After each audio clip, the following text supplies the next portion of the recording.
দীর্ঘ 2 যুগ পর আজ বন্ধু কিমের দেশ উত্তর কোরিয়ায় যাচ্ছেন রুশ প্রেসিডেন্ট ভ্লাদিমির পুতিন। সফরে দেশ দুটির মধ্যে অংশীদারি চুক্তি সই হবে বলে আশা করা হচ্ছে। ফলে পারমাণবিক শক্তিধর দেশ দুটির মধ্যে নিরাপত্তা সহ নানান ধরনের সহযোগিতা বাড়বে।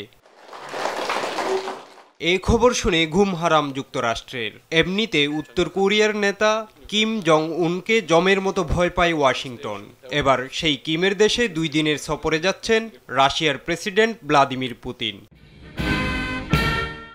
তাই পুতিনের উত্তর কোরিয়া সফরকে ইতিবাচকভাবে নিচ্ছে না দক্ষিণ কোরিয়া ও যুক্তরাষ্ট্র। পুতিনের এ সফর নিয়ে গত শুক্রবার মার্কিন উপরাষ্ট্রমন্ত্রী কার্ট ক্যাম্পবেলের সঙ্গে ফোনে কথা বলেছেন দক্ষিণ কোরিয়ার ভাইস পররাষ্ট্রমন্ত্রী কিম হং কিউন। দক্ষিণ কোরিয়ার শঙ্কা, পুতিনের সফরের ফলে মস্কো ও পিয়ংইয়ং এর মধ্যে সামরিক সহযোগিতা বাড়বে, যা জাতিসংঘের প্রস্তাবের লঙ্ঘন। সাম্প্রতিক মাসগুলোতে উত্তর কোরিয়ার বিরুদ্ধে গুরুতর অভিযোগ তোলে যুক্তরাষ্ট্র, দক্ষিণ কোরিয়া সহ পশ্চিমা দেশগুলো। তাদের অভিযোগ, রাশিয়াকে তার যুদ্ধ প্রচেষ্টায় গুরুত্বপূর্ণ সামরিক সহায়তা দিয়ে যাচ্ছে উত্তর কোরিয়া। মস্কোর বিরুদ্ধেও অভিযোগ আছে পশ্চিমাদের।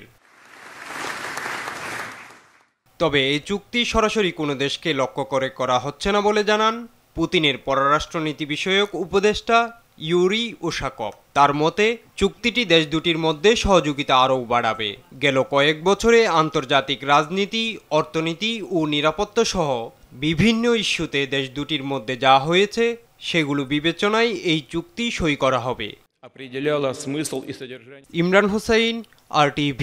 Этапов торжественной церемонии, но на этом